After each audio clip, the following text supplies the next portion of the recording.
Good morning everyone. दोस्तों आज है अक्टूबर 28, 2022 और हम लोग करने वाले हैं द हिंदू न्यूज़पेपर के एनालिसिस। मेरा नाम है सितेंद्र चौधरी और जैसा कि आपको पता है आज फिर से आपके लिए मैं खूब सारे यहाँ पे टॉपिक लेके आया हूँ। इसमें से एक आधा टॉपिक ऐसा है जो रिपीटेड है, लेकिन बाकी टॉपिक काफी इंटरेस्टिंग होने वाले हैं। खासकर ये जो क्यूबा मिसाइल क्राइसिस है ये टॉपिक काफी इंटरेस्टिंग होने वाला है। थोड़ा बहुत इसके बारे में हम लोग बात कर सकते हैं। ये हमारा इंटरनेशनल रिलेशनशिप से होता है। जब रशिया और यूएसए के बीच में कोल्ड वॉर चल रहा था बहुत जबरदस्त वाला, उसके पीक पॉइंट पे बेसिकली जो है ये क्यूबन मिसाइल क्राइसिस आता है। तो ये काफी इंटरेस्टिंग रहने वाला है, इसको हम लोग पढ़ेंगे। गिलगिट बाल्टिस्तान की थोड़ी हिस्ट्री आपको बताऊंगा, न्यूज में क्यों है ये बात करेंगे, ये भी काफी इंटरेस्टिंग होने वाला है, इसको मजेदार तरीके से पढ़ेंगे। इजराइल लेबनान के बीच में एक जबरदस्त डील हुई है, काफी हिस्टोरिकल डील है। आपको पता ही है पहले से कि इजराइल और लेबनान वो हमेशा से वॉर में रहते हैं, मतलब टेक्निकली दी एट वॉर। पिछले 50-60 साल से 70 साल से वो लगातार वॉर पे हैं। पहली बार इनके बीच में एक जबरदस्त डील हुई है। वो डील क्यों हुई है, कैसे हुई है, उसके बारे में बात करेंगे। ये भी काफी इंटरेस्टिंग टॉपिक होने वाला है। बाकी एमपीसी वाला टॉपिक रिपीटेड है, बट थोड़ा सा आपको बताऊंगा। मॉनेटरी पॉलिसी कमेटी जो आरबीआई की होती है उसकी एक इंपॉर्टेंट मीटिंग होने वाली है। उसके अलावा कुछ कॉइन्स के बारे में आजकल काफी कंट्रोवर्सी चल रही है। पॉलिटिकल पार्टीज अलग अलग चीजें बात कर रही हैं, थोड़ा बात करेंगे। इंटरेस्टिंग होने वाला है, मजेदार है, आर्ट एंड कल्चर के पर्सपेक्टिव से भी होगा। और नेट ग्रिड के बारे में बात करेंगे अपना जीएस 3 में सिक्योरिटी के पर्सपेक्टिव से। तो आपको पता ही है कि जीएस 3 में जो इंटरनल सिक्योरिटी होता है वो हमारा पूरा मेंस के लिए टॉपिक होता है ना। इंटरनल सिक्योरिटी हमारा प्रीलिम्स के अंदर नहीं होता है, तो इसको हम थोड़ा सा देखेंगे यहाँ पे। और एक आधा टॉपिक और भी है। Then we have some additional articles also, और कुछ एमसीक्यूज भी आज मैंने आपके लिए ऐड किए हैं। और ये जो एमसीक्यूज हैं वो यूपीएससी के प्रीवियस ईयर क्वेश्चन हैं, ठीक है, तो इंपॉर्टेंट है हमारे लिए। और ये इंटरनेशनल रिलेशनशिप से है। चलिए दोस्तों बात करते हैं, अब सीधा पहले टॉपिक पे आते हैं। और पहला टॉपिक शुरू होता है यहाँ से। तो अमित शाह जी बेसिकली एक मीटिंग कर रहे थे, और उस मीटिंग में इन्होंने जो है, आपको पता है होम मिनिस्टर हैं भैया, तो होम मिनिस्टर के हाथ में क्या होता है, सिक्योरिटी होती है। तो इंटरनल सिक्योरिटी का पूरा काम होम मिनिस्ट्री के हाथ में ही आता है। तो इन्होंने कहा है कि भाई इंडिया में जो इंटरनल सिक्योरिटी वाला पूरा अपरेटस है, पूरा रिजीम है, उसको चेंज करने की जरूरत है, ऐसा अमित शाह जी ने कहा है। इन्होंने कहा है कि इंडिया में जो है एक uniform law and order system होना चाहिए। देखिए इंडिया हम तो फेडरल कंट्री है ना, और लॉ एंड ऑर्डर किसके हाथ में है भैया? लॉ एंड ऑर्डर होता है स्टेट के हाथ में, है ना, स्टेट के हाथ में। तो अलग अलग स्टेट के अंदर अलग अलग रूल्स होते हैं। कोई स्टेट के अंदर थोड़ा सा पुलिस स्ट्रॉन्ग है, किसी के अंदर वीक है, लेकिन इंटरनल सिक्योरिटी तो पूरे देश का मामला है ना। तो इन्होंने कहा कि जब पूरे देश की नेशनल सिक्योरिटी के बारे में बात आती है तो सारे स्टेट्स को आपस में कोलैबोरेट करना चाहिए, और सारे स्टेट्स को आपस में एक साथ आना चाहिए, ताकि जो जैसे टेररिज्म की एक्टिविटी होती है, साइबर अटैक्स होते हैं, क्रॉस बॉर्डर जो टेररिस्ट अटैक्स होते हैं, उनको रोका जा सके। तो ये स्टेटमेंट दी है अमित शाह जी ने, राइट। तो इन्होंने ये कहा कि एनआईए, ठीक है, एनआईए नेशनल इन्वेस्टिगेशन एजेंसी जो होती है, आने वाले कुछ सालों में, मतलब आने वाले 2-3 सालों में पूरे इंडिया के हर स्टेट के अंदर जो है एनआईए का एक अपना ऑफिस होगा। नेशनल इन्वेस्टिगेशन एजेंसी जो है वो एक सेंट्रल एजेंसी है जो कि बहुत सारे ऑफेंस के लिए रिएक्शन करती है, जिसमें काउंटर टेररिज्म भी हो गया, फेक करेंसी हो गया, वो सब चीजें ये करता है। तो इसलिए एनआईए थोड़ा सा हमारे लिए इंपॉर्टेंट हो जाता है। और इन्होंने ये भी कहा कि नेट ग्रिड के तहत सारे स्टेट्स को आना चाहिए और नेट ग्रिड का फायदा उठाना चाहिए। तो नेट ग्रिड क्या है, एनआईए क्या है, ये थोड़ा सा हम लोग बात करेंगे। रिपीटेड सा टॉपिक है बट हल्का फुल्का बताऊंगा, बाकी आपके लिए मैंने कंटेंट यहाँ पे ऐड कर दिया है, तो आप क्लियरली उसको जाके देख सकते हैं, ठीक है। देखिए तो सबसे पहली बात इन्होंने यही कही कि यूनिफॉर्म लॉ एंड ऑर्डर होना चाहिए। जिस तरह से टेररिज्म का रूप बदल रहा है ना, पहले सीधे टेररिस्ट लोग आते थे, अटैक करते थे, भैया अभी तो वो ड्रोन लेके आ रहे हैं, खुद आते ही नहीं है, 10-10 किलोमीटर दूर बैठ के जो है वो अपनी एक्टिविटी देखते रहते हैं। ह्यूमन ट्रैफिकिंग भी इसके थ्रू होता है, ड्रग्स भी होता है, काउंटरफीट जो है, जो नोट्स होते हैं, करेंसी नोट्स, वो भी चीजें होती हैं। तो बहुत सारी चीजें यहाँ पे बदल गई हैं। तो इन्होंने कहा कि हम लोग एक नए प्रिंसिपल पे काम करेंगे जिसका नाम है वन डेटा वन एंट्री। देखिए टेररिस्ट लोगों के ऊपर अटैक करने से पहले जरूरी ये होता है भैया क्या उनके बारे में हमारे पास डेटा है। इंडिया में जो इलीगल एक्टिविटी हो रही है, जो लोग क्रिमिनल्स हैं, क्या उनके लिए हमारे पास डेटा है? डेटा बहुत बड़ी चीज है। अगर आपके पास रियल टाइम डेटा होगा ना, तो आप ज्यादा जल्दी से एक्शन ले सकते हो। तो हमारे पास हम लोगों ने बनाया था नेट ग्रिड। नेट ग्रिड का मतलब होता है नेशनल ग्रिड। दोस्तों ये ग्रिड होता है, ये बेसिकली एक ऑनलाइन प्लेटफॉर्म है, डिजिटल प्लेटफॉर्म, एक वेबसाइट टाइप का समझ लीजिए आप। ये लोग क्या करते हैं, 11 एजेंसीज हैं इंडिया की, और उनके लिए कॉमन प्लेटफॉर्म है। तो जो क्रिमिनल्स होते हैं उनका बेसिकली रिकॉर्ड होता है। तो जैसे सीबीआई हो गया हमारे पास, राइट, हमारे पास रॉ हो गया, या हमारे पास दूसरी जो एजेंसीज होती हैं, वो नेट ग्रिड से उस पर्टिकुलर क्रिमिनल के बारे में इंफॉर्मेशन ले सकती हैं। इसीलिए हम लोगों ने नेट ग्रिड को बनाया था। नेट ग्रिड को बनाने की जरूरत महसूस हुई थी जब मुंबई के ऊपर अटैक हुआ था 26/11।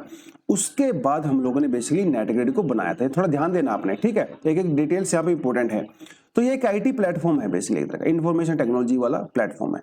इसको कुछ क्रिटिसाइज भी किया जाता है। इससे कहा जाता है कि भैया पहली बात तो जो स्टेट पुलिस है, स्टेट पुलिस को इस डेटा की एक्सेस नहीं है, तो फायदा क्या हुआ? सिर्फ सेंट्रल एजेंसीज को जो है वो इसका बेनिफिट है। लेकिन मोदी शाह जी ने ये कहा है कि आने वाले समय में हो सकता है स्टेट पुलिस को भी नेट ग्रिड की एक्सेस मिल सके, तो इससे जो है पूरे कंट्री में जो है वो यूनिफॉर्म तरीके से हो जाएगा। इसमें क्या होगा, जो सस्पेक्ट्स होते हैं, जो क्रिमिनल्स होते हैं, सस्पेक्ट होते हैं, उसको हम लोग रियल टाइम, ये आपने वर्ड याद करना है, प्रीलिम्स में पूछेगा आपसे, वो रियल टाइम बेसिस पे उनकी इंफॉर्मेशन को ले सकते हैं। रियल टाइम का मतलब ये होता है कि भाई एक्चुअली में उसी समय प्रेजेंटली उसकी एक्टिविटी का जो डेटा है वो किस तरह से काम कर रहा है, अपडेट होता रहता है लगातार, हर मिनट, हर सेकंड, हर डे, एवरी वीक वो डेटा अपडेट होता रहता है। तो रियल टाइम में आपको इन्फॉर्मेशन यहाँ पे मिलेगा, ये आपको समझना पड़ेगा, ये थोड़ा इंपॉर्टेंट है।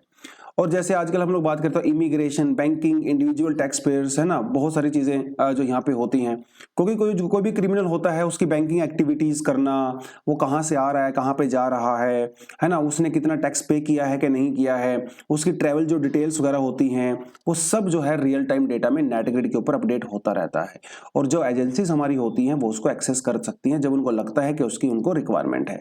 तो ये थोड़ा सा आपको नेट ग्रिड के बारे में पता होना चाहिए। जीएस पेपर 3 के पर्सपेक्टिव से मेंस के लिए तो इंपॉर्टेंट है, कभी कभी जो है वो प्रीलिम्स में भी कुछ ना कुछ फैक्चुअल चीजें यहां से पूछ लेता है, बट ज्यादातर मेंस के पर्सपेक्टिव से। ठीक है जी, चलिए आगे बढ़ते हैं दोस्तों। अगला हमारा जो टॉपिक है वो ये है, आजकल हमारे कंट्री में कुछ पॉलिटिकल लीडर्स जो है वो थोड़े से पगला गए हैं। पगला गए इन द सेंस मैं ये इसलिए कह रहा हूँ क्योंकि कई सारी पॉलिटिकल पार्टीज के लीडर्स जो हैं वो डिमांड कर रहे हैं कि भैया हमारी कंट्री में जो करेंसी नोट्स हैं, ठीक है, गांधी जी की फोटो होती है ना उसके ऊपर, तो उन्होंने कहा कि गांधी जी की फोटो को हटा के उसके ऊपर दूसरों की फोटो लगाई जाए।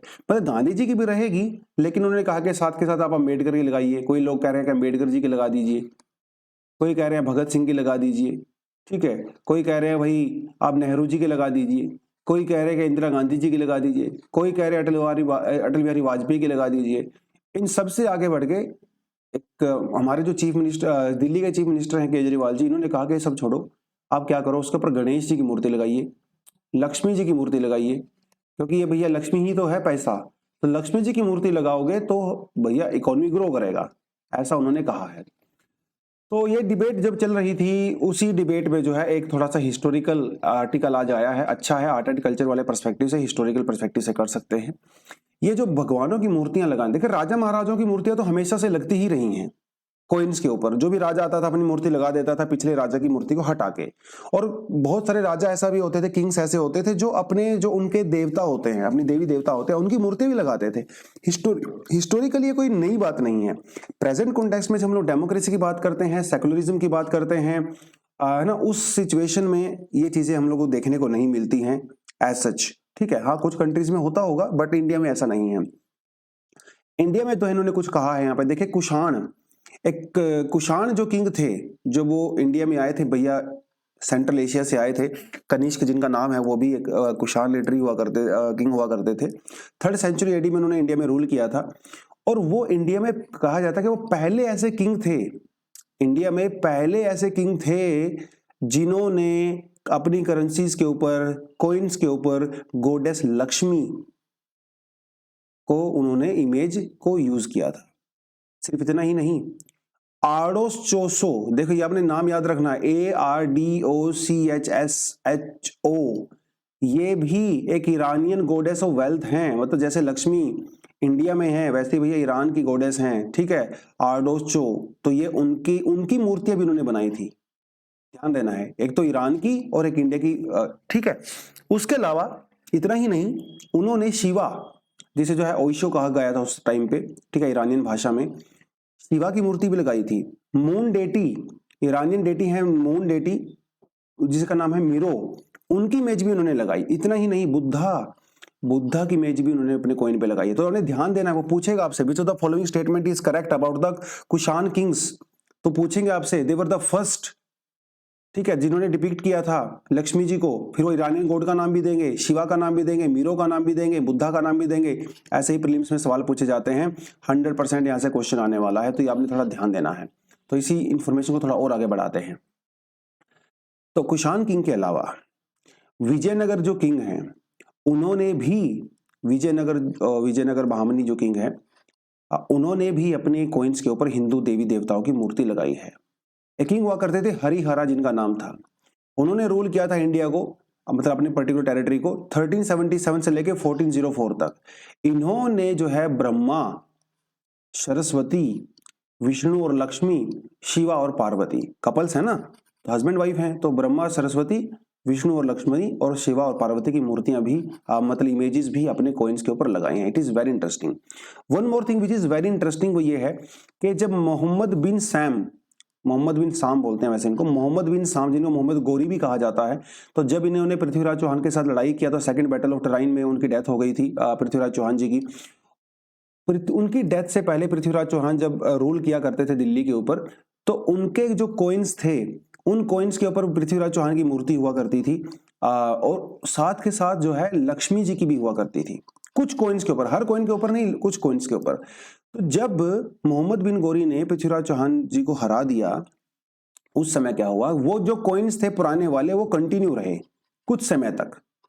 हमारे पास कुछ कॉइन्स आज भी मिलते हैं जिसके एक तरफ मोहम्मद गोरी की मूर्ति है, पिक्चर है, दूसरी तरफ पृथ्वीराज चौहान की जो है पिक्चर है, और वहीं पे जो है लक्ष्मी जी की भी पिक्चर है। कुछ समय तक ये भी सर्कुलर में रहे। अब इसमें हिस्टोरियंस का जो है अपना अपना मानना है। कुछ का कहना है कि भाई ये इसलिए हुआ था क्योंकि पृथ्वीराज चौहान जी हार गए थे, तो उन्होंने अपनी हार को स्वीकार करके और मोहम्मद गोरी को जो है अपना मास्टर डिसाइड कर लिया था, तो उनकी जो मतलब डोमिनेंस को मान लिया था, तो इसीलिए जो है उनकी मूर्ति के साथ साथ जो है मोहम्मद गोरी की भी मूर्ति होने लगी। कुछ लोगों का कहना है कि नहीं, ये कहानी बिल्कुल गलत है। बेसिकली जो लोग वहां पे कॉइन्स बनाते थे, ये उन्होंने एरर किया था, ह्यूमन मिस्टेक हुआ था। तो अलग अलग कहानियां हैं, तो उसमें हम ज्यादा नहीं जाएंगे, 50 थ्योरीज हैं इसके लिए। बट एनीवेज, तो बात यह है कि यस, मोहम्मद बिन गोरी के टाइम में ऐसे सिक्के चल रहे थे जिनके ऊपर लक्ष्मी जी की मूर्ति भी मतलब इमेज हुआ करती थी। तो ये कुछ प्रीलिम्स के पर्सपेक्टिव से हमने जानना है, मेंस में कुछ काम नहीं आता ये, मतलब आ भी सकता है, ऐसी बात नहीं है, कोई ऐसा डिस्टिंक्शन नहीं है। मे भी आपसे वो मेंस में पूछ सकता है कि डिफरेंट टाइप ऑफ कॉइन जो इंडिया में प्रोड्यूस हुए हैं, ठीक है, उनके बारे में बताइए थोड़ा सा, तो उसमें आप एग्जांपल दे सकते हो। मोस्टली प्रीलिम्स के पर्सपेक्टिव से है, ठीक है। चलिए थोड़ा आगे बढ़ते हैं, इकोनॉमी वाले सेक्शन में आते हैं, जीएस पेपर 3 से ही, और प्रीलिम्स भी कह सकते हो। तो आरबीआई ने अभी पैनल बनाया है, मीटिंग होने वाली है नवंबर 3 को, मतलब 2-4 दिन में मीटिंग हो जाएगी। ये पैनल कौन सा है? ये पैनल है एमपीसी, जिसे कहते हैं मॉनेटरी पॉलिसी कमेटी। तो ये उसका पैनल होता है। इसका देख, आरबीआई बाकी बहुत सारे काम करता है, आरबीआई लीगल रूप से एक और काम करता है। आरबीआई का काम होता है इन्फ्लेशन को कंट्रोल करना, महंगाई को कंट्रोल करना, और उसकी रेंज भी हमारे पास होती है। वो रेंज होती है 2 से लेके 6%, ठीक है। तो ये हेल्दी रेंज मानी जाती है। इस रेंज से ज्यादा जैसे ही इन्फ्लेशन बढ़ती है, जैसे वो 7% या 8% होती है, भैया आरबीआई को जवाब देना पड़ता है गवर्नमेंट को कि भैया बताइए ये इन्फ्लेशन इतना ज्यादा कैसे हो गया, बताइए आपने कौन कौन से स्टेप्स लिए थे। आपको बताता चलूं, पिछले 8-10 महीने से इंडिया में जो इन्फ्लेशन है वो 7 और 8% के आसपास चल रही है। तो सेंट्रल गवर्नमेंट ने आरबीआई से जवाब मांगा है, बताइए भाई साहब क्या किया आपने अभी तक, क्यों इन्फ्लेशन कम नहीं हो पा रही है।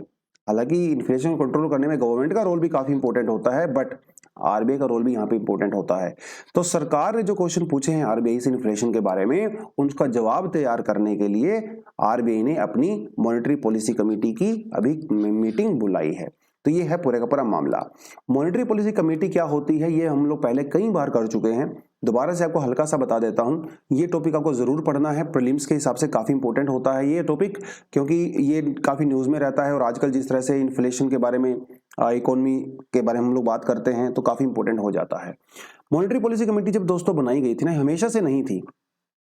2014 में उर्जित पटेल कमेटी बनाई गई थी सरकार के द्वारा, आरबीआई के द्वारा, और उन्होंने रिकमेंड किया था ए मॉनेटरी पॉलिसी कमेटी को, जिसके बाद फिर 2016 में फाइनली मॉनेटरी पॉलिसी कमेटी को सेटअप किया गया था 2016 में। लेकिन वो ऐसे तो नहीं होगी, कुछ ना कुछ कानून के अंदर तो चेंज करना पड़ेगा। तो हमारे पास जो reserve bank of India act है 1934, उसके अंदर कुछ चेंजेस किए गए और मॉनेटरी पॉलिसी कमेटी को एस्टेब्लिश किया गया। ठीक है, उसके अंदर हम लोगों ने क्या किया, सेक्शन 45ZB इसको अमेंड किया।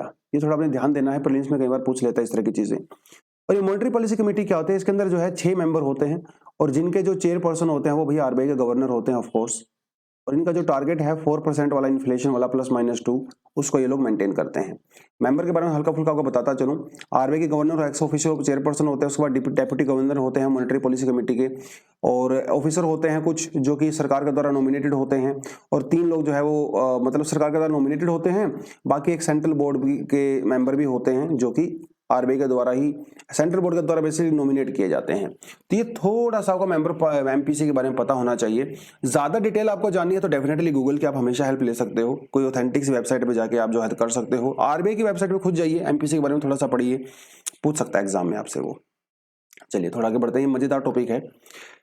Israel Lebanon sign maritime border deal. पहले आपको मैं लोकेशन दिखा देता हूं इजराइल और लेबनान की। वैसे कोई ज्यादा इंपॉर्टेंट ये आर्टिकल नहीं है, बट थोड़ा मैंने यहाँ पे कुछ ऐड करने की कोशिश की है। देखिए ये है आपका इजराइल इधर, ठीक है, इजराइल का बॉर्डर आपको दिखा देता हूँ। ये दोस्तों इधर से जो है आप इधर से निकलिए, ठीक है, आप इधर से निकलिए। और वैसे ये जो एरिया है, ये वाला जो एरिया है आपको नजर आ रहा है, ये ऑक्यूपाइड एरिया है जो कि सीरिया से ऑक्यूपाई किया गया है। अगर आप में से कोई बच्चा इसका नाम बता देगा ना तो मेरी तरफ से चॉकलेट फ्री है। ये जो एरिया है ना, ये वाला एरिया जो कि इजराइल से ऑक्यूपाई किया गया है, इसका नाम आपने बताना है नीचे कमेंट सेक्शन में। तो एड्रेस भेज देना, चॉकलेट भेज दूंगा आपको बढ़िया वाली। और इसके ऊपर आता है आपका लेबनान, ठीक है। ये देखिए मैं इसकी कर देता हूँ, ये है जी अपना लेबनान, ठीक है। इधर आ जाता है आपका सीरिया, इधर आ जाता है जी आपका जॉर्डन, और यहाँ चला गया आपका इजिप्ट, ठीक है, इधर इस साइड में ये वाला। और ये जो ब्लू कलर में आपको नजर आ रहा है ये है आपका मेडिटेरेनियन ओशियंस। इस मेडिटेरेनियन ओशियंस में ये जो थोड़ा सा डार्क कलर का ब्लू आपको नजर आ रहा है, ये देखिए डार्क ब्लू डॉट्स आपको नजर आ रही होंगी, यहाँ पे जो है भाई नेचुरल गैस डिस्कवर की गई है, और थोड़ी बहुत मात्रा में नहीं, बहुत ज्यादा मात्रा में, ठीक है। तो ये इसी को लेके यहाँ पे इशू चल रहा था।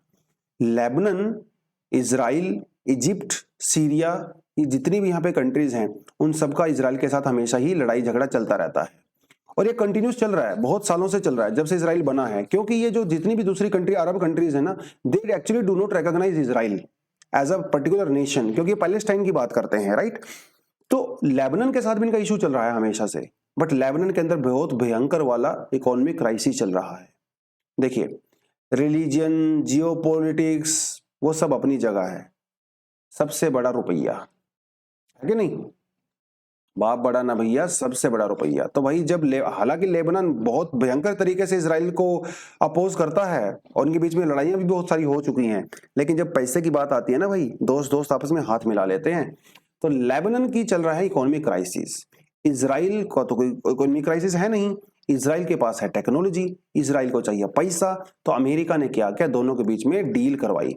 उन्होंने कहा कि भाई ये जो ऑयल, ये गैस फील्ड जो आपको नजर आ रहे हैं, इजराइल यहां से गैस फील्ड से एक्सट्रैक्ट करेगा, गैस निकालेगा, उसको जितना भी बेचेगा उसमें से कुछ शेयर जो है लेबनान को देगा।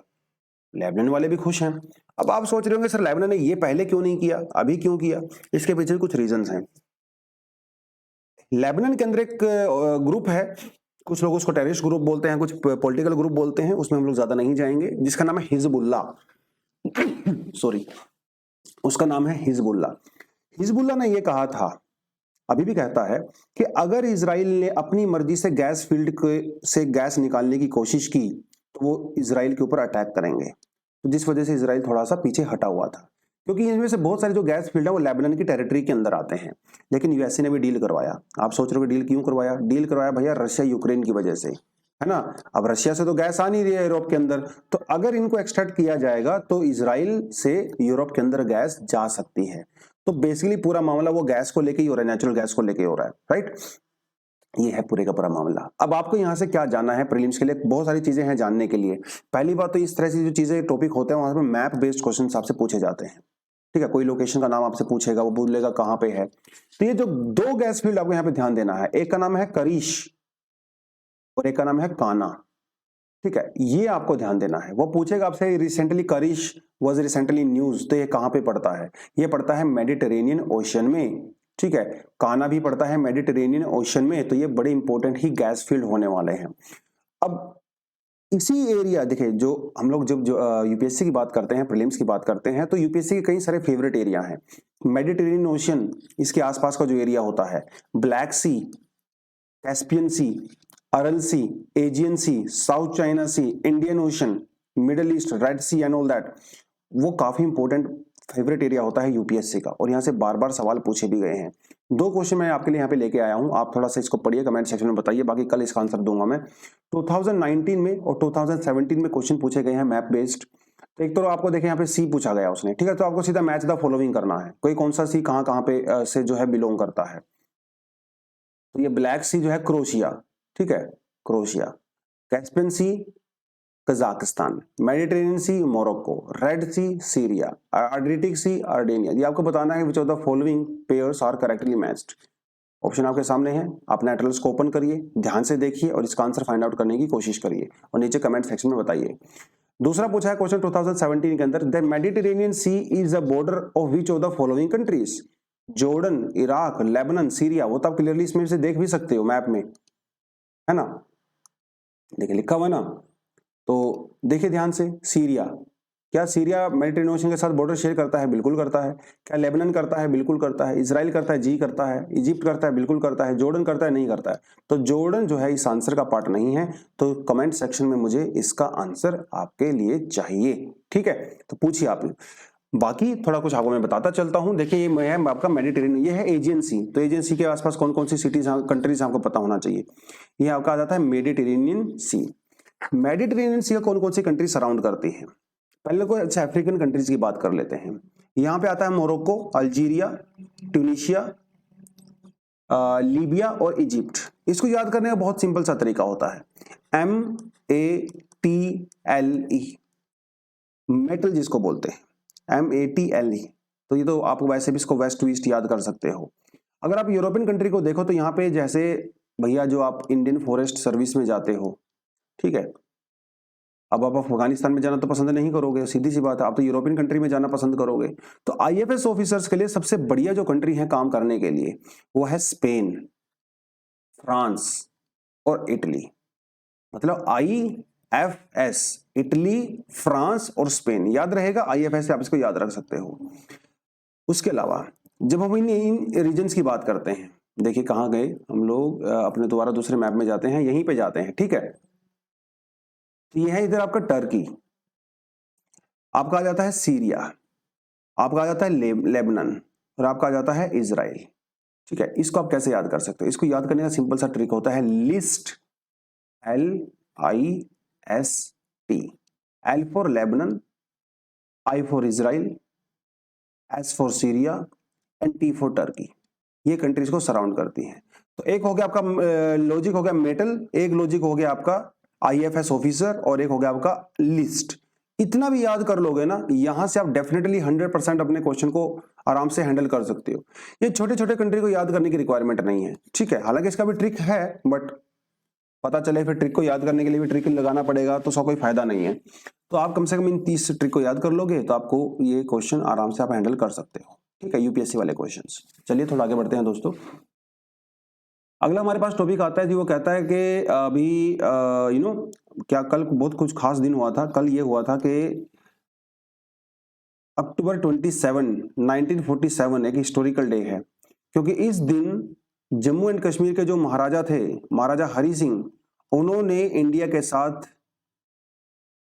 इंस्ट्रूमेंट ऑफ एक्सेशन को साइन किया था। मतलब ऑफिशियल रूप से इंडिया के पार्ट बन गए थे। उन्होंने मान लिया था कि yes we are a part of India. क्योंकि इससे पहले वो लोग, वो जो हरि सिंह जी थे, वो बड़ा मूड में, क्या उनका मूड नहीं था इंडिया को ज्वाइन करने का, उनका इंडिपेंडेंट रहने का मूड था। ना वो पाकिस्तान को ज्वाइन करना चाहते थे, ना इंडिया को करना चाहते थे। लेकिन भाई जब पाकिस्तान की तरफ से अटैक हुआ तो भैया उनके परेशान हो गए, उनको पैनिक का अटैक आ गया। उस चक्कर में उन्होंने accession of instrument of accession sign किया था, जिसके बाद इंडियन जो आर्मी है, इंडियन जो फोर्सेस हैं, वो यहाँ पे पहुंची थी और पाकिस्तान की आर्मी को वहीं पे उन्होंने रोक दिया था। उसे आजकल हम LOC कहते हैं, लाइन ऑफ कंट्रोल कहते हैं। और उसके पीछे वाला एरिया को पाकिस्तान आजाद कश्मीर बोलता है। हालांकि this whole part is part of course India. इधर भी एक्साई चीन आता है जो 1962 में जो है जो वॉर हुआ था, वो तो चाइना उसके बाद इसको पूरी तरह से कंट्रोल करता है। But yes, we also claim that this is also part of India, it is a very integral part of India. उसकी कहानी हमें अच्छे से पता है। बात है गिलगित बाल्टिस्तान की, ये जो है पाकिस्तान के पास कैसे गए, इसकी कहानी भी अपने आप में बहुत इंटरेस्टिंग है। तो ये जो लिंक मैंने आपको दिया हुआ है यहाँ पे आप थोड़ा सा देख सकते हो, इसके ऊपर आप क्लिक करोगे ना तो आपको इंडियन एक्सप्रेस के एक आर्टिकल देखने को मिलेगा, उसको आप जाके पढ़िए, बहुत अच्छा आर्टिकल है इंडियन गिलगिस्तान के बारे में। कहानी एक्चुअली काफी पुरानी है और ब्रिटिशर्स ने क्या किया, ब्रिटिशर्स ने कुछ ऑफिसर्स को यहाँ पे अपॉइंट किया था गिलगित बाल्टिस्तान में, और वो ऑफिसर एक्चुअली हरि सिंह को लेके के लिए आंसरेबल हुआ करते थे। तो हरि सिंह जी की गाइडेंस में कह लीजिए, हरि सिंह जी की अंडर कंट्रोल में कह लीजिए, वो जो ऑफिसर्स थे वो गिलगित बाल्टिस्तान को पूरी तरह से कंट्रोल करते थे एक तरह से। तो बेसिकली उनकी जो सिक्योरिटी है, उनकी रिस्पॉन्सिबिलिटी उनके पास हुआ करती थी, और वो ब्रिटिश ऑफिसर्स हुआ करते थे। लेकिन उनका नाम जानना हमारे लिए ज्यादा जरूरी नहीं है, तो विलियम करके कुछ नाम था उनका। तो उन्होंने क्या किया, जब ये पाकिस्तान इधर से यहाँ पे अटैक हुआ तो उन्होंने राजा हरि, वो ब्रिटिश ऑफिसर्स हैं ध्यान रखो, है ना, उन्होंने राजा हरि सिंह के अगेंस्ट में रिवोल्ट कर दिया, और उस रिवोल्ट को फिर बाद में कुछ पाकिस्तानी फोर्सेस ने भी ज्वाइन कर लिया, और उन्होंने गिलगित बाल्टिस्तान को एज अ इंडिपेंडेंट यहाँ पे डिक्लेयर कर दिया, फिर बाद में पाकिस्तान का पार्ट बन गया।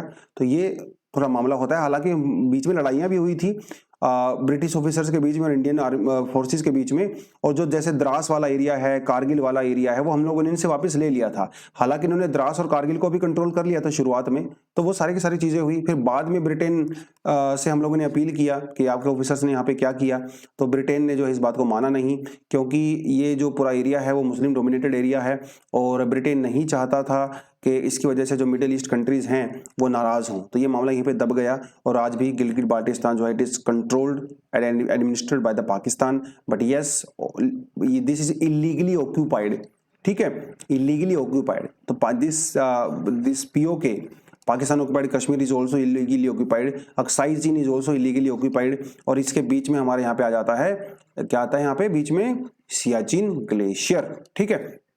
चलिए, तो ये कुछ कुछ चीजें आपको यहाँ पे पता होनी चाहिए। तो बेसिकली जो है राजनाथ सिंह जी ने ये कहा है कि वो समय दूर नहीं जब गिलगित बाल्टिस्तान भी हमारा होगा, पीओके भी हमारा होगा। This is just a political statement, ठीक है, वो बोला ही जाता है मोराल को हाई करने के लिए, इसमें कोई डाउट नहीं है, क्योंकि वो शौर्य दिवस मना रहे थे, ठीक है।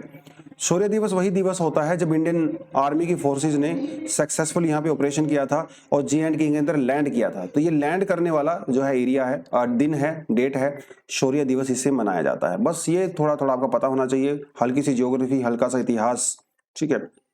बाकी आपको डिटेल में पढ़ना है तो इस लिंक के ऊपर क्लिक करिए, और थोड़ा सा एंग्जाइटी रखो, मतलब एंग्जाइटी नहीं, मतलब थोड़ा सा क्यूरियस रहो यार, ठीक है। इस तरह की जो चीजें होती हैं सिर्फ डीएनए पर के छोड़ दिया मत करो कि चलो आज का काम हो गया, 30-40 मिनट का डीएनए देख लिया, न्यूज़पेपर एनालिसिस देख लिया। थोड़ा सा क्यूरियस रहो, थोड़ा जानने की कोशिश करो कि अच्छा क्या हुआ था इतिहास में, गिलगित बाल्टिस्तान कैसे हुआ, नहीं हुआ, पाकिस्तान ऑक्युपाइड कश्मीर, अक्साई चीन। जितना ज्यादा आप क्यूरियस रहोगे जानने को लेके, उतना ही इन्फॉर्मेशन नॉलेज आपकी बढ़ती चली जाएगी, और कॉन्फिडेंस भी बढ़ेगा उससे आपको, क्योंकि आपको चीजों के बारे में पता चल सकता है, आप उसको लिंक कर सकते हो दूसरे इंसिडेंट्स के साथ। चलिए, ये है बेसिकली आज का एडिटोरियल सेक्शन है जो कि क्यूबन मिसाइल क्राइसिस के बारे में बात कर रहा है। देखिए, हम सबको पता है कि वर्ल्ड वॉर 2 जब हुआ था तो रशिया और अमेरिका दोनों एक दूसरे के दोस्त हुआ करते थे, अलाई हुआ करते थे, देवर अलाइज। लेकिन भाई वही बात है, गांव में 2 चौधरी नहीं रह सकते, है ना, तो एक मयान में 2 तलवारें नहीं रह सकती। तो सेकेंड वर्ल्ड वॉर के बाद तो उस चौधराहट को लेके दोनों के बीच में क्लैश हुए, और उसे हम लोग कोल्ड वॉर का नाम जानते हैं, ठीक है, उसे कहते हैं कोल्ड वॉर। कोल्ड वॉर तो वो वॉर होता है जो डायरेक्ट नहीं होता कन्फ्रंटेशन, लेकिन इनडायरेक्टली होता है। तो एक आइडियोलॉजिकल वॉर था। अमेरिका रिप्रेजेंट करता था कैपिटलिस्ट आइडियोलॉजी को, रशिया रिप्रेजेंट करता था एक तरह से सोशलिस्ट और कम्युनिस्ट आइडियोलॉजी को। तो आइडियोलॉजिकल वॉर हुआ करता था, और पावर का स्ट्रगल तो था ही कि भैया मैं चौधरी या तुम चौधरी। उस चौधराहट के चक्कर में क्या हुआ, 1960s तक आते आते रशिया जो है इतना अग्रेसिव हो गया कि रशिया ने क्यूबा में, ठीक है, यहाँ पे फिदेल कास्त्रो नाम का एक लीडर हुआ करते थे, थोड़े समय पहले डेथ हुई है उनकी, क्यूबा में भाई अपनी न्यूक्लियर मिसाइल को लगा दिया, क्योंकि क्यूबा के अंदर जो फिदेल कास्त्रो है वो भी कम्युनिस्ट लीडर हुआ करते थे।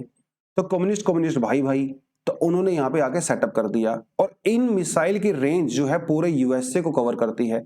तो और क्यूबा जो है रशिया से बहुत, अमेरिका से बहुत पास में है। सोच के देखिए, रशिया की न्यूक्लियर मिसाइल्स अमेरिका के बिल्कुल एकदम बिल्कुल घर के अंदर ही घुस गई हैं एक तरह से। तो भैया अमेरिका ने तो पैनिक करना ही था, क्योंकि अमेरिका भी न्यूक्लियर पावर है, रशिया भी न्यूक्लियर पावर है। अब दोनों को इस बात का पता है कि अगर लड़ाई हुई तो बेटा ना तो तुम बचोगे और ना ही मैं बचूंगा, ये दोनों को पता है। तो ये सिर्फ क्या रहता है, धमकियां टाइप की रहती हैं। तो उसी केस में क्या हुआ, उस टाइम में कुछ वहां पे चीजें हुई। क्या क्या चीजें हुई, और अभी प्रेजेंट कॉन्टेक्स्ट में इसकी हम लोग बात क्यों कर रहे हैं, क्योंकि रशिया दोबारा से न्यूक्लियर वेपन का यूज कर रहा है फॉर डिप्लोमेसी, प्रेशर जनरेट करने के लिए नाटो के ऊपर और यूक्रेन के ऊपर दोबारा से न्यूक्लियर वेपन की धमकियां वो दे रहा है। तो इतिहास से हमें सीखना चाहिए, इसलिए इस आर्टिकल को लिखा गया है। तो पहली बात तो भाई ये जो स्पेशल मिलिट्री ऑपरेशन था मिस्टर पुतिन भाई साहब का, इन्होंने सोचा था 15-20 दिन के अंदर काम हो जाएगा, भैया वो 8-9 महीने तो ऑलरेडी हो चुके हैं, और डेफिनेटली वो 2023 के अंदर भी ये एंट्री करेगा। तो ये इशू जो है यूक्रेन वाला अभी इतना जल्दी खत्म होने वाला है नहीं। रशिया ने ये सोचा था कि भाई जैसे उन्होंने क्रीमिया के ऊपर कर दिया, जैसे जॉर्जिया के ऊपर कर दिया, वैसे ही यूक्रेन के ऊपर भी हो जाएगा। उसने ये अंदाजा नहीं लगाया था कि जो नाटो कंट्रीज हैं वो इतने जबरदस्त तरीके से जो है वो रिस्पॉन्ड करेंगी और यूक्रेन का साथ देंगी। अभी तक तो देखा जा रहा है जो भी नाटो कंट्रीज एक साथ जो है यूनिटी बना के रखा हुआ है। अभी इनके बीच में इंटरनल क्लैश बहुत ज्यादा हुए नहीं है, फ्यूचर में हो सकते हैं लेकिन फिलहाल नहीं हुआ है। मिस्टर जेलेंस्की जो है वो भी एक बड़े इंपॉर्टेंट लीडर बन के यहाँ पे उभरे हैं। उतना शायद अंदाजा नहीं लगाया गया था पुतिन के द्वारा, क्योंकि पुतिन और रशियन जो लीडर्स हैं वो जेलेंस्की का काफी मजाक उड़ाया करते थे प्रेस कॉन्फ्रेंस वगैरह के अंदर कि वो तो यार कॉमेडियन है, वो तो जोकर है। लेकिन अंदाजा उन्होंने लगाया नहीं था कि जेलेंस्की जो है इतना स्ट्रॉन्ग लीडर बन के उभरेंगे। तो वो भी इनके लिए काफी इंपॉर्टेंट सेटबैक है। उसके अलावा इससे ये भी पता चलता है कि रशिया की जो मिलिट्री की प्लानिंग है और परफॉर्मेंस है वो काफी पुअर रही है। जिस तरह से रशिया अपने आपको दिखाता है स्ट्रॉन्ग कंट्री, उसके हिसाब से उनकी परफॉर्मेंस यहाँ पे काफी खराब रही है। और कई सारे एरियाज तो ऐसे हैं जहां से रशियन आर्मी एक्चुअली पीछे की तरफ जा रही है, तो वहां पे तो उनको डिफीट देखना पड़ रहा है। तो ये कहीं ना कहीं रशिया की जो अथॉरिटी है, उसकी जो पावर है, उसके ऊपर भी क्वेश्चन मार्क है, राइट। तो लास्ट टाइम जो न्यूक्लियर वेपन यूज हुए थे 1945 में हुए थे। देखिए अभी पुतिन भाई साहब ने 2 दिन पहले जो है एक प्रेस कॉन्फ्रेंस करके अमेरिका को यह भी कहा था कि आप लोग ज्यादा शांति दूत मत बनिए, ठीक है, आपने दुनिया में सबसे पहली बार न्यूक्लियर वेपन का यूज किया था, तो आप मुझे मत सिखाइए, ठीक है। तो क्योंकि आप खुद दूध के धुले हुए नहीं हो, तो आपको बोलने का कोई अधिकार नहीं है। बट मॉडर्न समय है, आप न्यूक्लियर वेपन, और आपको ये भी पता है कि भाई अभी जो रशिया के ऑफिसर्स हैं और उनके जो मिनिस्टर्स हैं, उन्होंने राजनाथ सिंह जी से भी बात किया था, हमारे सभी कई सारे लीडर से बात किया था। राजनाथ सिंह ने तो सीधा कह दिया था कि भैया न्यूक्लियर वेपन कोई सोल्यूशन नहीं है, ठीक है। बट एनीवेज, तो ये क्यूबा वाला क्राइसिस से हम लोग क्या लेसन्स ले सकते हैं, वो क्राइसिस क्या था, हल्का सा आपको बता के चलता हूं। अक्टूबर 16, 1962 वो ऐसा दिन था जब यूएस के प्रेसिडेंट जॉन एफ कैनेडी, ठीक है, ने मतलब उनको इन्फॉर्म किया गया था कि यूएसएसआर ने क्यूबा के अंदर अपनी मिसाइल्स को लगा दिया है। भैया रशिया के अंदर पैनिक हो गया था, हंगामा हो गया था। रशिया के स्कूल्स की छुट्टी हो गई थी, कॉलेज की छुट्टी हो गई थी, ऑफिस बंद हो गए थे, क्योंकि अमेरिका को ऐसा लगने लगा था कि अभी न्यूक्लियर अटैक होने ही वाला है उनके ऊपर। तो हुआ ये कि जॉन एफ कैनेडी ने अपने मिनिस्टर लोगों के साथ मिलकर बातचीत किया, मीटिंग किया, और मीटिंग करने के बाद में अब मीटिंग में 2 सवाल थे। पहला सवाल ये था, क्या हम लोग क्यूबा के ऊपर न्यूक्लियर अटैक करें, रशिया और क्यूबा के ऊपर, क्या वर्ल्ड वॉर 3 किया जाए या फिर उसको अवॉइड किया जाए।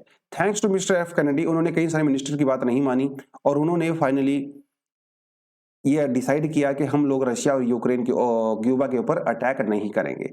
तो उन्हें इन्वेजन वाले प्रपोजल को रिजेक्ट कर दिया बेसिकली, ठीक है। बट 6 दिन के बाद, मतलब अक्टूबर 22 को क्यूबा के ऊपर क्वारंटाइन डिक्लेयर किया गया, मतलब क्यूबा को पूरी तरह से आइसोलेट कर दिया गया, क्यूबा को चारों तरफ से घेर लिया गया, अटैक नहीं किया, सिर्फ घेर लिया गया।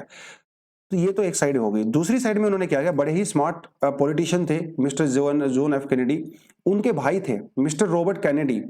उन्होंने रॉबर्ट कैनेडी को बैक चैनल्स के थ्रू रशिया के एम्बेसडर, जिसका नाम था डोब्रिलिन, उनसे बात करने के लिए कहा, ठीक है। फ्रंट पे वो खुद रहे, पर्दे के पीछे उन्होंने अपने भाई को भेजा, और उनके भाई ने बहुत जबरदस्त काम किया, रशिया के ऑफिसर से मिलकर बात किया, कई सारी सीक्रेट डील भी की गई, और फाइनली 2 दिन मतलब 4-5 दिन के बाद अक्टूबर 28 को वो क्राइसिस सोल्व भी हो गया, क्योंकि उनके जो ब्रदर थे उन्होंने रशियन लीडर के साथ कई सारी तरीके की जबरदस्त बात किया।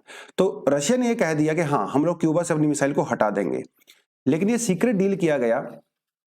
रशिया की अमेरिका की कुछ जुपिटर न्यूक्लियर मिसाइल थी जो कि टर्की के अंदर लगा रखी थी उन्होंने, तो उन्होंने उनको वहां से वापस ले लिया, किसी को बताया नहीं, वो सीक्रेट डील थी, उसको वापस ले लिया गया। ये तो चल रहा था उस समय पूरा का पूरा मामला। उसी समय एक और डेवलपमेंट वहां पे हो रही थी भैया कि यूएसए की एक यूएसएसआर की एक सबमरीन हुआ करती थी जिसका नाम था FB-59। तो सबमरीन तो समंदर के नीचे रहती है, तो अमेरिका को नहीं पता था कि वो न्यूक्लियर मिसाइल है, न्यूक्लियर सबमरीन है, उसको लगा था नॉर्मल सबमरीन है। तो अमेरिका वाले उस सबमरीन के ऊपर अटैक करने के लिए आए, क्योंकि उनको पता नहीं था न्यूक्लियर सबमरीन है। तो जब अटैक करने के लिए आए तो उस सबमरीन के ऊपर 2 ऑफिसर थे, ठीक है, उनका नाम हमारे ज्यादा जानना जरूरी नहीं है, कमांडर थे दोनों के दोनों। उनमें से एक कमांडर ने यह कहा कि हम लोग अमेरिकन फोर्सेस के साथ अटैक करेंगे और अमेरिका के ऊपर न्यूक्लियर अटैक करेंगे, क्योंकि सबमरीन न्यूक्लियर अटैक कर सकती थी। बट दूसरे ऑफिसर थे, उन्होंने अटैक करने से मना कर दिया, और इस बीच में थैंक गॉड वो अटैक नहीं हो पाया। अगर उस सबमरीन अटैक से, अगर वो दोनों कमांडर अगर बोल देते कि हम लोग अटैक करेंगे, तो थर्ड वर्ल्ड वॉर स्टार्ट हो चुका होता, क्योंकि इन दोनों कमांडर को नहीं पता था कि मिस्टर कैनेडी के बीच में सीक्रेट डील हो चुकी है और अभी जो है मतलब सिचुएशन नॉर्मल हो चुकी है, उनको नहीं पता था। अमेरिका वालों को भी नहीं पता था कि वो न्यूक्लियर सबमरीन है, अगर उनको पता होता शायद वो भी उसके ऊपर अटैक करने की नहीं सोचते। तो वो एक बड़ा ही इंटरेस्टिंग इंसिडेंट है वहां पे, एक ऑफिसर के मना करने से किस तरह से थर्ड वर्ल्ड वॉर नहीं हुआ। ऐसा भी कहा जाता है कि दोनों जो कमांडर थे वहां पे उनके बीच में काफी हाथापाई भी हुई थी, काफी झगड़ा भी हुआ था इस बात को लेके। तो एक बंदा जो है वो मान रहा था, दूसरा कह रहा था नहीं अटैक नहीं करेंगे। तो इस तरह की चीजें भी वहां पे डेफिनेटली होती हैं। तो जब न्यूक्लियर अटैक एक दूसरे के ऊपर किया जाता है दोस्तों, तो उसे कहा जाता है म्यूचुअली एश्योर्ड डिस्ट्रक्शन, MAD। इसे मैड डॉक्ट्रिन बोलते हैं कि भाई मेरा तो नुकसान होगा ही, तुम्हारा भी नुकसान होगा। अब मान के चलिए, अगर आप ये मान के चलिए अगर रशिया अगर इस समय यूक्रेन के ऊपर अगर न्यूक्लियर वेपन का अटैक कर भी देता है, तो क्या नाटो पीछे बैठेगा? नहीं बैठेगा। तो नुकसान तो उसका रशिया का भी होने वाला है। और यही एक मैड डॉक्ट्रिन ऐसी है जो कि 1945 के बाद अभी किसी भी कंट्री के बीच में न्यूक्लियर एक्सचेंज नहीं हुआ है। It is very interesting as well.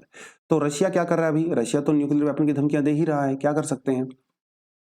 Actually वो धमकी दे रहा है, चेक कर रहा है कि न्यूक्लियर जो डेटरेंट है वो कितना काम करेगा। वो देखना चाहता है कि मेरी न्यूक्लियर धमकी के बाद क्या यूक्रेन पीछे हटेगा कि नहीं हटेगा, कि अपनी हार मानेगा कि नहीं मानेगा। तो वो जो है यहाँ पे बुरे का बुरा मामला नजर आता है। रशिया जो है रशिया जो है वो यूक्रेन को एज ए यूक्रेन नहीं देख रहा है। रशिया यूक्रेन के थ्रू जो है वो नाटो को देख रहा है, क्योंकि नाटो के पास में न्यूक्लियर बॉम्ब है और रशिया के पास में न्यूक्लियर बॉम्ब है, दोनों समझने की बात है। तो हिरोशिमा में जो चीजें हम लोगों ने की थी अमेरिका ने, वो तो है ही, ठीक है। तो वो सारी की सारी चीजें हैं, ठीक है। तो नाटो का जो रिस्पॉन्स रहेगा वो भी काफी शार्प रहेगा। देखिए ऐसा माना जाता है कि बाई चांस, मान लो बाई चांस अगर 0.00% अगर रशिया ने यूक्रेन के ऊपर न्यूक्लियर अटैक कर भी दिया, तो क्या नाटो रशिया के ऊपर न्यूक्लियर अटैक करेगा? इसकी पॉसिबिलिटी काफी कम नजर आती है। लेकिन जो नाटो का रिएक्शन होगा बहुत ही जबरदस्त रहने वाला है। रशिया को पूरी तरह से आइसोलेट कर सकता है पूरी दुनिया से, अगर अमेरिका ने, अगर नाटो ने, रशिया ने अगर ये ऐसा किया तो। और ये बात पुतिन को भी पता है, इसलिए इस बात के बहुत चांसेस कम है कि न्यूक्लियर अटैक होगा। बट चांसेस तो हैं, क्योंकि भाई पुतिन भाई साहब ने ऐसा कई बार किया है, जो वो बोलते हैं वो कर देते हैं कई बार, ठीक है। तो खाली धमकी नहीं देते हैं। तो इसमें ग्लोबल डिप्लोमेसी क्या कर सकती है? पहली बात तो सीधी बात है, इंडिया ने तो बोल ही दिया है। इंडिया को जब फोन किया गया कि भैया हम लोग इसको बिल्कुल भी सपोर्ट नहीं करेंगे न्यूक्लियर अटैक को, तो शांति से मामला को निपटा लीजिए। दूसरी बात, और ग्लोबल कम्युनिटी यहाँ पे क्या कर सकती है, जैसे जब हम G20 की बात करते हैं, ठीक है। G20 के अभी चेयर किसके पास है? इंडोनेशिया के पास है। जल्दी ही G20 की जो चेयर है वो इंडिया के पास आने वाली है। इंडिया और इंडिया और इंडोनेशिया वो दोनों ही रशिया के अगेंस्ट में नहीं है और दोनों ही न्यूट्रल पोजीशन अपनाती हैं। तो जब इंडिया G20 का चेयरपर्सन बनेगा तो डेफिनेटली इंडिया की रिस्पॉन्सिबिलिटी यहाँ पे काफी ज्यादा बढ़ जाएगी कि हम लोग पुतिन को कन्विंस करें, यूक्रेन से भी थोड़ा बातचीत करें, नाटो कंट्री से भी बातचीत करें। तो इंडिया का रोल यहाँ पे काफी इंपॉर्टेंट होने वाला है रशिया यूक्रेन के क्राइसिस को दूर करने के लिए। तो ये पूरे का पूरा मामला बेसिकली क्या है, वो बाकी इंडिया में जाके रुकता है, राइट। इंडिया का यहाँ पे क्या इंपॉर्टेंट रोल है। तो हम लोग ये, अगर आपको मेंस के लिए क्वेश्चन लिखना चाहते हो तो लिख सकते हो। तो उसमें आप ये सीधा सा लिख सकते हो, discuss the role that India can play to address the issue of Russia Ukraine war. ठीक है, सिंपल सा है। तो जितने भी पॉइंट आप वहां पे लिखोगे तो यहाँ पे आप ये G20 वाला पॉइंट जरूर लिखोगे। इसके पीछे की कहानी जो है हम लोगों ने आपको बता दी है। वैसे रशियन क्यों ये जो क्यूबन क्राइसिस है, आप जो हम लोग वर्ल्ड हिस्ट्री पढ़ते हैं तो वर्ल्ड हिस्ट्री में काफी अच्छे से डिटेल में इसको पढ़ा जाता है। But anyways that is a part of world history as well, that is a part of this international relationship as well, and this is how India can also play a very important role to tackle the problem of Russia Ukraine war. So that was all about the today's newspaper, and we have added some additional articles here. तो बहुत ज़्यादा important मुझे दमदार लगे नहीं, but अगर आपका मन करे तो आप इसको पढ़ सकते हो। अगर टाइम नहीं है तो मत पढ़िए, ऐसी कोई दिक्कत वाली बात नहीं है। तो दोस्तों आज के लिए इतना ही करने वाले हैं। बाकी वीडियो को लाइक जरूर किया करो, चैनल को सब्सक्राइब करो, ठीक है। और कोई आपकी प्रॉब्लम होती है तो कमेंट सेक्शन में नीचे जाके बता सकते हैं। चलिए दोस्तों आज के लिए इतना ही है। Thank you very much, all the best, जय हिंद, टेक केयर।